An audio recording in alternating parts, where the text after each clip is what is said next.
from the International Rice Research Institute in the Philippines.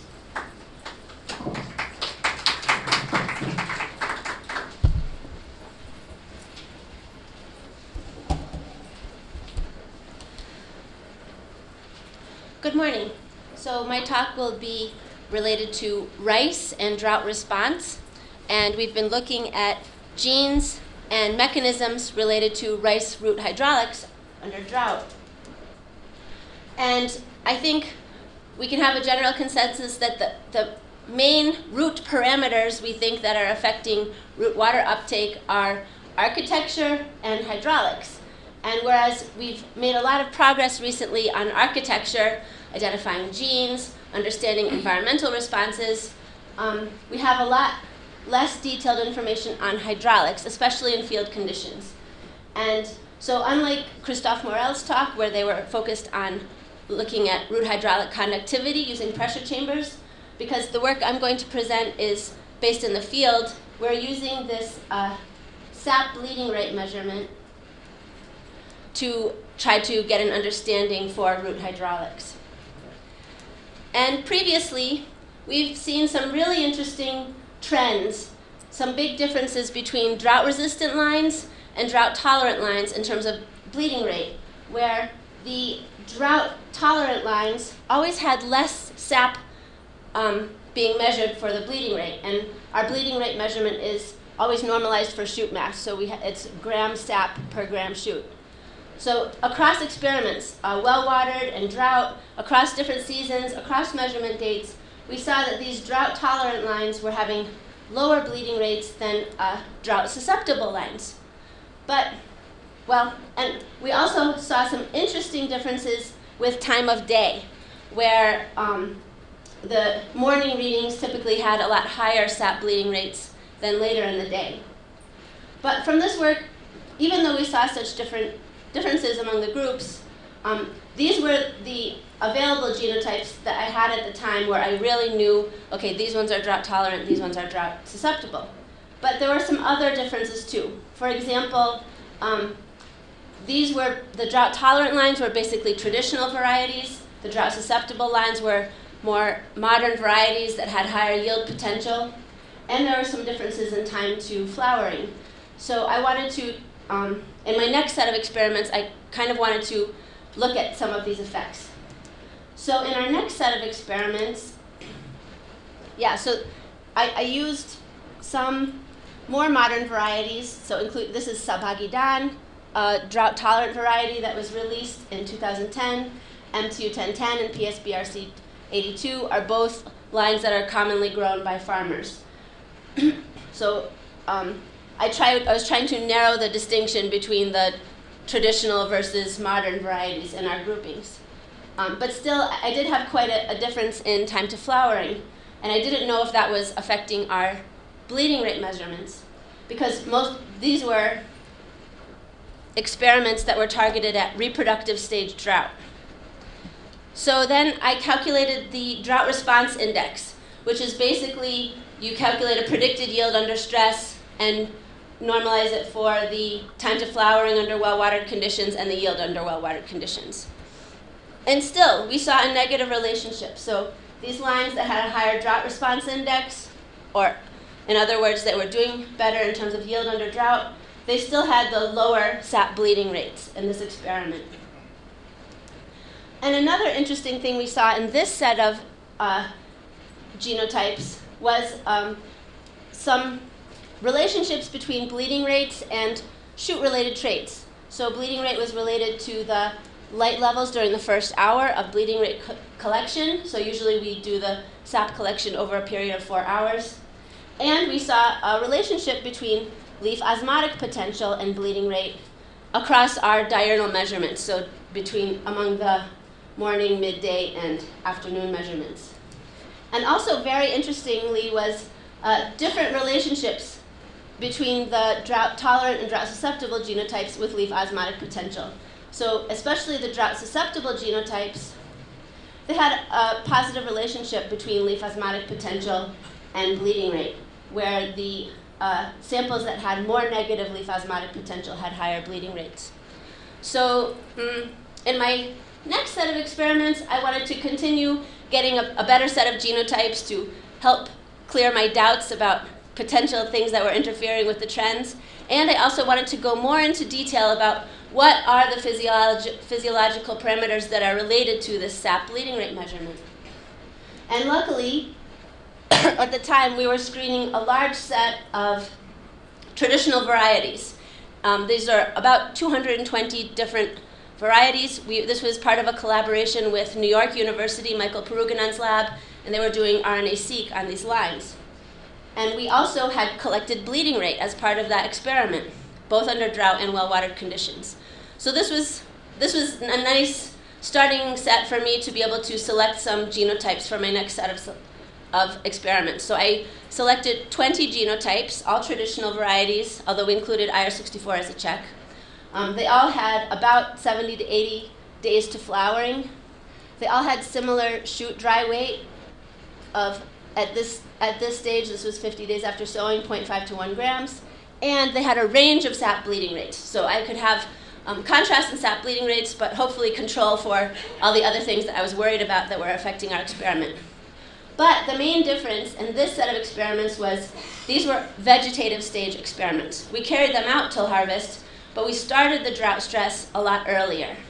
And as I go through the results, I think you'll see that that maybe had a really strong effect on what happened, because what we think is that when you induce the stress a lot earlier, the plants are able to show a plastic response much better than if you start the stress later on, like during reproductive stage. So we conducted field experiments using these 20 genotypes. We had both drought and well-watered experiments in the field. So these are, the conditions are rain-fed or transplanted lowland. So both treatments started out looking like this, but then the drought stress treatment, about 30 days after sowing, we drained the plots so that the drought stress would develop. And we had 4 replicates in 2 seasons. And again, our measurement dates were a bit earlier than in the previous experiments. And these, it was 50 and 70 days after sowing. And you can see, looking at this team, we were trying to do as many measurements as possible so that we could try to correlate them better. Because there's so many factors that are affecting these parameters, light level, temperature, etc. So in this picture, they're mostly doing leaf osmotic potential, bleeding rate, and sap collection. So our sap measurements, this is what it looks like when you cut the shoot off of the rice plant. The sap starts to be exuded. Of course, less sap comes out in the drought stress treatment. But we collected bleeding rate, and we also pipetted off some of the sap to collect it and later do potassium and sodium measurements in the sap to see if that could kind of correlate with bleeding rate as an osmotic measurement. We also did a number of plant measurements, leaf osmotic potential. We excavated the root crowns to look at crown root number. We also did root osmotic potential. So our method for root osmotic potential was pretty similar to what we did for leaf osmotic potential, where we put the samples in a syringe, froze it, then thawed it out and squeezed out the sap with the syringe. But in the case of roots, we also centrifuged it after squeezing it out, so we weren't pipetting soil particles onto our osmometer. We analyzed our images using DIRT software, mostly focused on average density and top angle of those crown roots. We measured tiller number. We measured stem width because I noticed that there was a lot of genetic variation for that among our genotypes. And we measured canopy temperature under drought. And finally, our collaborator, Niels Groen, who is from Michael Peruginen's lab at NYU, did sampling for gene expression. So we took both leaf tissue and root tissue for this. And for the roots, we tried to do this as quickly as possible, but basically we excavated the root crown like that we were using for the other root crown measurements, and we tried to quickly break open the soil or rinse it off in the case of the well-watered treatment. And we took only the young root tips from the large diameter nodal roots. And for both of those, we put them immediately into a solution called RNA later, and then shipped the samples to NYU for the RNA-seq analysis. And they did not conduct that on all 20 genotypes. They conducted RNA-seq on 6 genotypes at one time point, but in both the well-watered and drought treatment, roots and shoots for 4 replicates. So, looking at the results, my first question, what I really wanted to know, am I still seeing the same trend where the drought-tolerant lines were having less bleeding rate than the drought-susceptible lines? And keep in mind, again, these are vegetative stage drought. They're all traditional varieties. Okay, so first question, did the drought-tolerant genotype show lower bleeding rates? Unfortunately, well, surprisingly, the answer was no. I saw the opposite trend. And no matter how I looked at it, drought response index, absolute yield, yield reduction by drought, I could not find a negative relationship. So in this case, the lines that were doing better under drought had more sap bleeding rate. And I even tried taking the groupings of the extremes for drought tolerant or drought response index, and still it seemed like the lines that were doing best under drought had the highest bleeding rate. Although notably, IR64, which in our previous experiments under reproductive stage stress had very high sap bleeding rates, IR64 is only kind of in the middle in these experiments. And we know that IR64 shows it does better under vegetative stage stress than reproductive stage stress. My next question was, what traits were most correlated with sap bleeding rates? And we ran both correlation matrix and PCA. And interestingly, in the 2 seasons that we did these measurements, we saw different traits being significantly related to bleeding rate. Same with the PCA. The only trait that we saw common between the 2 seasons was the plasticity and sap sodium concentration. So the plasticity is the difference between the well-watered and the drought treatment. So that was really interesting to me, and I think maybe it relates to the high sensitivity of these traits to the specific environmental conditions. No matter that we tried to give the same timing of the treatments, anyone that does field studies will know you can't really repeat a drought experiment. But the really interesting thing I thought was when we looked at how the root and the leaf osmotic potential responded to drought. And what we saw in both conditions was that the roots were much more dynamic in their response to drought for these time points.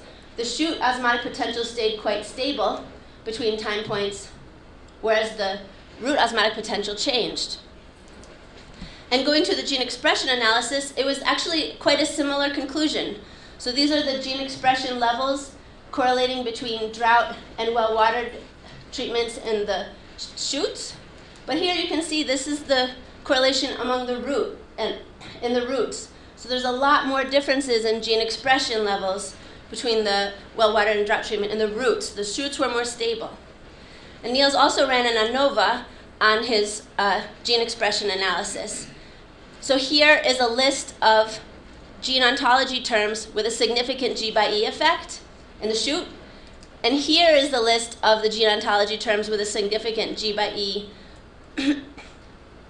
term in the roots. So there's a lot more gene ontologies that were affected by drought in the roots than in the shoots. So it's like the roots are doing all the hard work to make the shoots look good.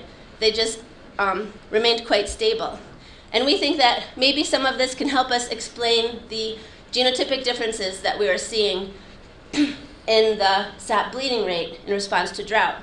And interestingly, since this was a topic introduced by Christophe Morel, among the water transport gene ontology, in the roots and shoots, there were 2 aquaporins that were in that category, but in the shoots, in the roots, there were 2 additional aquaporin genes. So even down at the specific gene level, it seemed like the roots aquaporin gene expression is more responsive to the stress.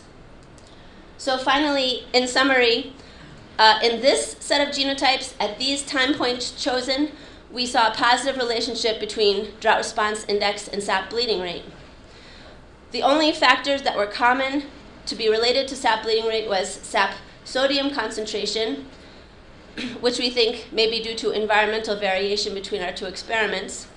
Roots showed more dynamic osmotic potential than leaves, and gene expression patterns in roots were more responsive to drought than leaves, both in terms of expression levels and the number of gene ontology terms with a significant G by E interaction.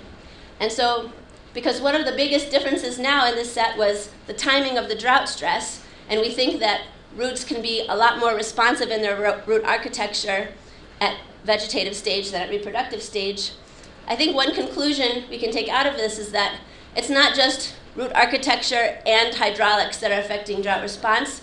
There's likely quite an interaction between the root between the architecture and the hydraulic properties under drought stress.